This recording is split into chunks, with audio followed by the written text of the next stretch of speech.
All right. Hello, everyone. My name is Jordan Snyder. I work with Effective UI. We're based in Denver. I'm a software architect for Effective UI, so that kind of means I do a lot of different things. And today I'm going to talk a little bit about integrating the Live Messenger JavaScript toolkit with a Silverlight app that we were building for a major image browsing website. A little bit about me. I guess I already started that a little bit, but at Effective UI, we focus very hard on the UX and UI of applications. So we work in a lot of different spaces, iPhone apps, Surface apps, websites, Silverlight, Flex, you pretty much name it. And we just bring kind of that passion and that obsession with UX to everything that we do.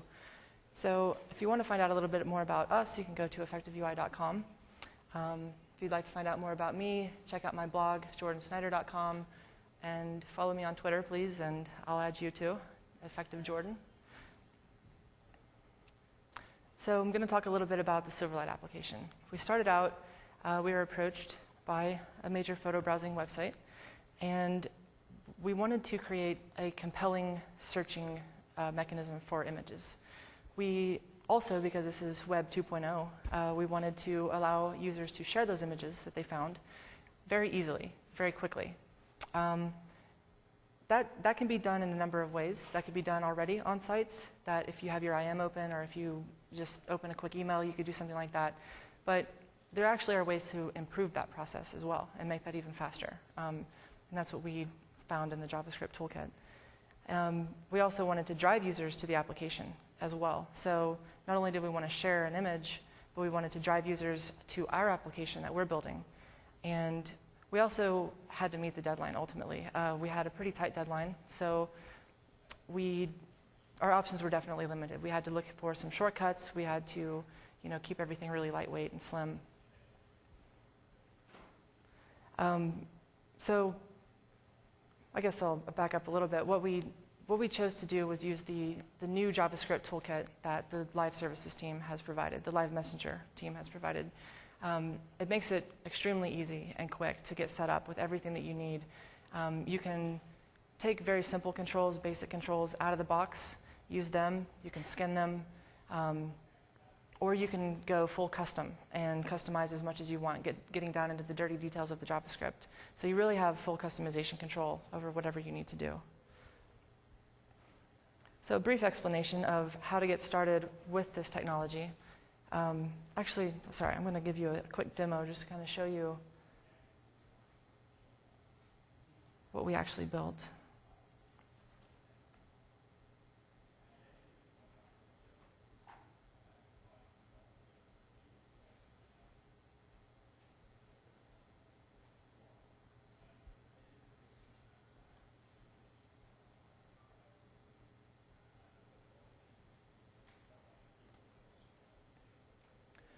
All right, so this is a quick demo of our application. I won't go into the details of the actual application because we're not focusing on the Silverlight portion, but as you can see, it's image searching.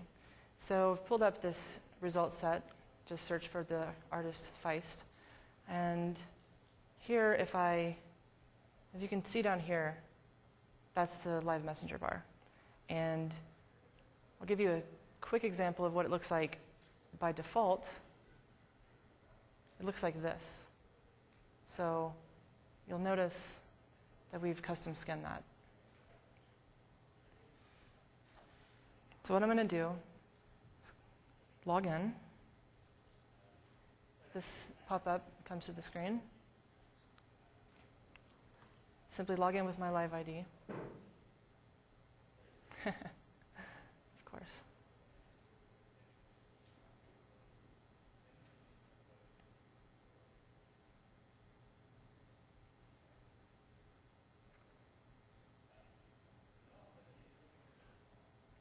Okay, there it actually signed me in automatically because I've been signed in before.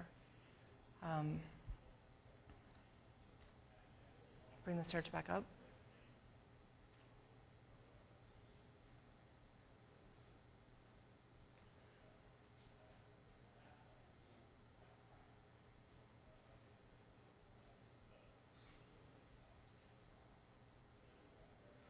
Sorry, this internet's not very fast here. Okay. So as I click on it, I get a full-size version. And now that I'm logged in, I want to send that very quickly to a contact in my live network. So I click on this, and my contact list is brought up here to the front. So I'm going to send this to one of my colleagues. And all I have to do here is click on the name, and the conversation is instantly brought up here with a link to the image. Actually, a link to the app, to our app. And that's, can't show you the actual link at this point because it's not live, but what that will do is go back into our application and load that image with that search term. And as you can see, it's actually live chat. That person is a real person sitting in this room, and he can respond. And he can respond immediately to that message, and I can actually, continue that. So, and all that's, of course, real time. So he'll get that.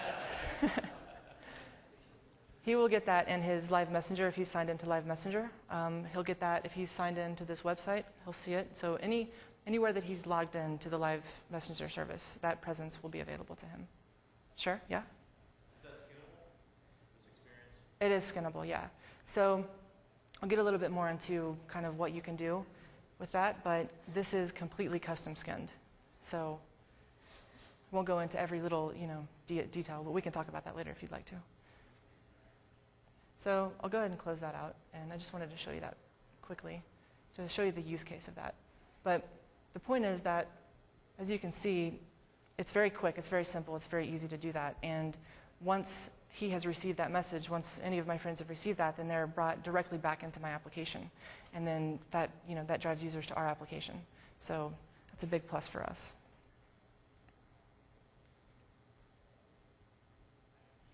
Okay, so to get started developing with this, it's actually very simple. You should first, this is a little bit out of order, because you should first just go to dev.live.com. You'll find everything that you need there. But essentially, you need to start out by getting an application ID for your application. That's specific to your domain, that identifies you and gives you credentials for that. It's an API key, essentially. Then I would suggest that you download the examples from the site and the documentation, of course. It's pretty thorough. I didn't have really many problems dealing with that and getting set up just from the examples.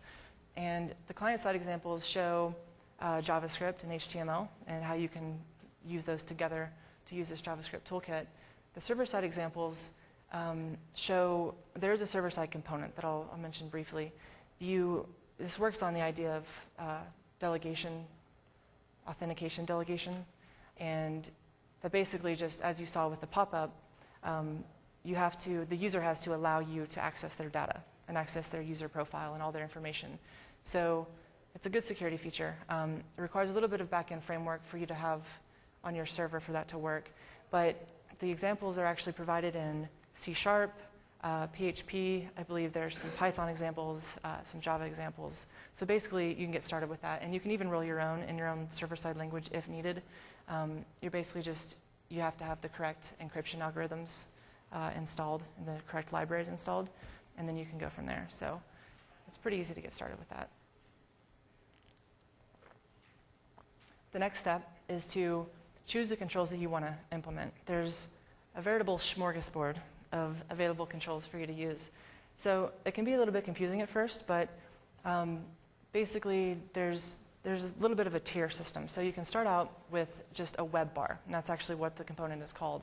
And that's what we used in our application. That little bar at the bottom, that came pretty much, everything was pre-baked. So we implemented that into our application, and we skinned it. But we didn't really do a whole lot else to add functionality to that. So what you saw is what you would get if you just add a simple tag, which I'll show you in a minute here in the HTML. But if you need more control, then you can actually use different UI controls. And there's things such as a contact picker that will show you all of your contacts. And that's actually what you saw pop up whenever I clicked on the image to share. You saw that pop-up of my contacts on the top left. That's actually a separate control. So I had more fine-grained functionality or more fine-grained control over that. You also, if you would like to have more power, then you can actually include the library, the lower level library, and make more lower level calls to get information and log in and get the user's profile information and things like that. And there's a host of other controls, so you should just check that out on the samples and look at that, see what's available to you. Then, of course, you just add the JavaScript tags to your HTML page or pages. And you need the server-side delegation code, as I mentioned previously. And I'm not going to get into that, but we could talk about that if you'd like to as well.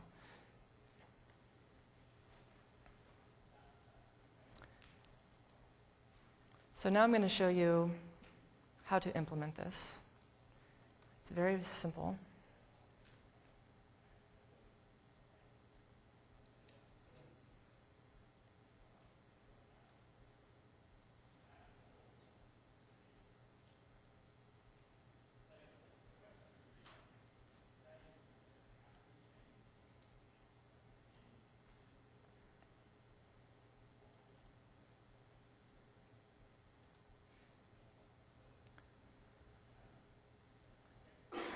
Okay, so this is a little bit misleading. This is not an HTML page. I'm just bringing that in for the code highlight.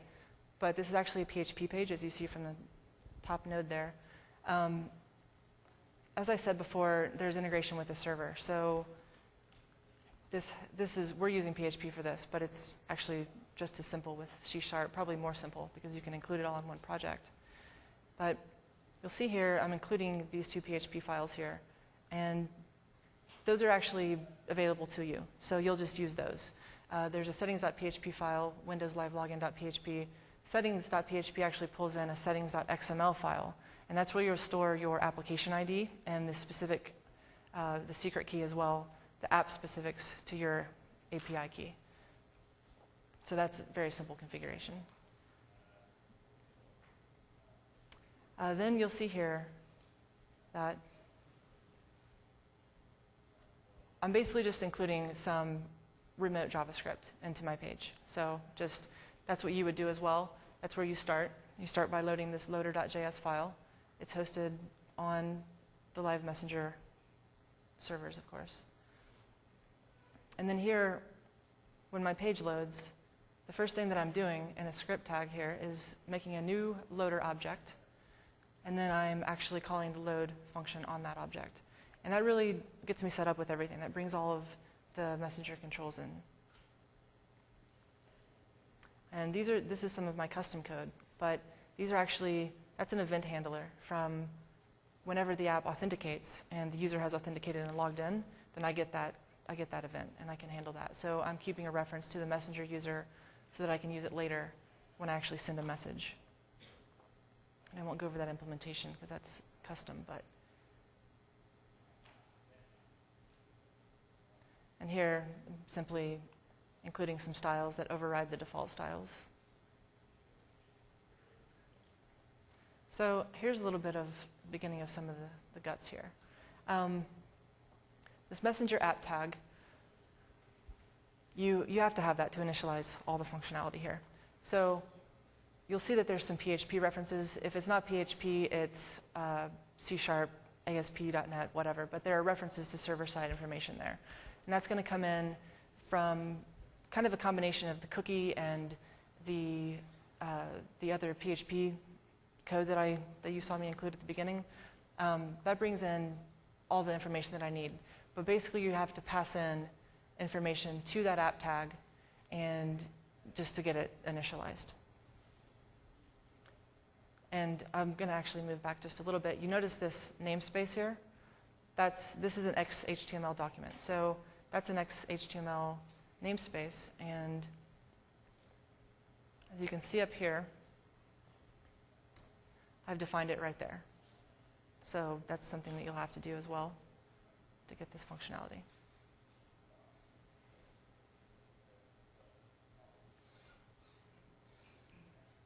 Okay, so now you can see here that I'm just including the web bar, as I mentioned before, and that's literally all there is to it. If you wanted that, we've styled it, but all you have to do to get that into your app is put that in there, leave it, and let everything do the rest. Let the Live Messenger bits do the rest, and it will do the rest. here is where I've included my custom contact picker. And that's actually the one that you saw pop up on the left-hand side of the screen. And then here I'm including the Silverlight bit. And the important part to keep in mind here, if you're going to use this with Silverlight, this is really the only caveat that you need to keep in mind, other than some UI, UX considerations with interacting with two different bits on top of each other. But you need to have windowless set to true.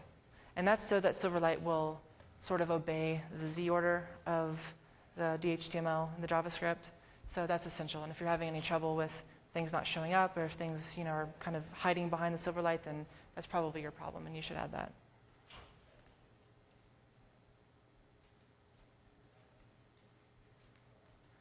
So it looks like I have a few minutes here. That's the essential way to get started with that.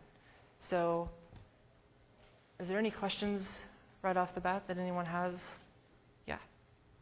If your website has its own authentication, is there any way to link some customer data even though in back end Windows Live ID? Is that possible?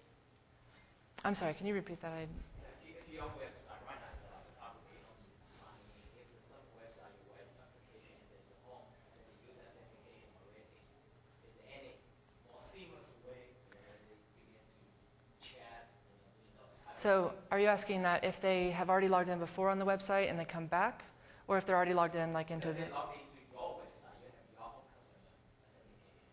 Yeah. Okay, yeah. Not everybody wants to set up a Windows ID by themselves. That's my question. So in a lot of the business application case, that's the case. Yeah. Before you set up a live ID application, you need to use live ID. Yeah. So You know anything, I'm not saying that one has a solution. I believe the question is there maybe a way to use the live messenger bits on the back end, but not actually have to have a live ID for that? I don't know. The answer is no. But there is a way to tether the users. So if they log in once, if they do have a live ID, and they log in one time to your application, then you can actually store their token, so you can sort of remember who they are. So the next time that they log into your application on the web, then you can go ahead and automatically log them into live. So it's a little close to what you want, but not quite.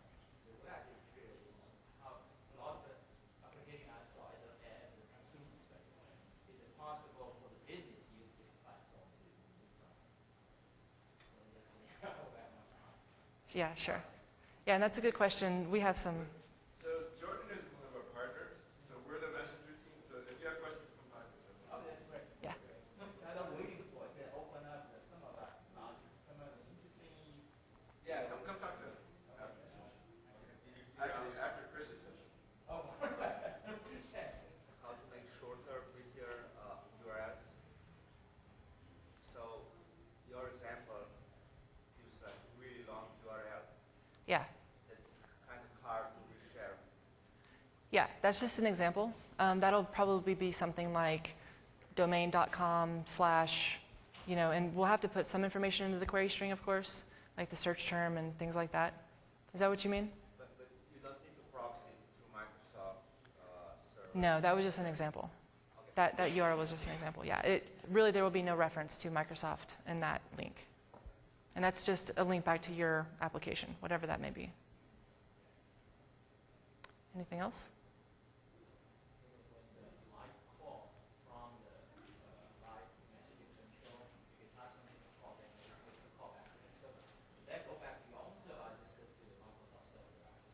It goes to Microsoft Server. Well, as you noticed, that's actually loaded in from Can you the paraphrase? JavaScript is loaded Can you in. paraphrase the question so we can all hear the questions? Sorry? We can't hear the questions at the back. Oh, sorry. So Yeah. just plug- Okay. Yeah. So I believe the question was, does any of the communication go through our servers on the way to Microsoft servers, and are there any cross-domain issues there? And the answer is no. I believe that, as you can see, since I'm loading it in the beginning, I'm loading the JavaScript from their server, then it can communicate back to it. And I don't know the dirty details of that. You should definitely ask them. That's a good question. But basically, we're we're not having any server load added to that from this process. Anything else? All right, I think timing is perfect, so thank you very much.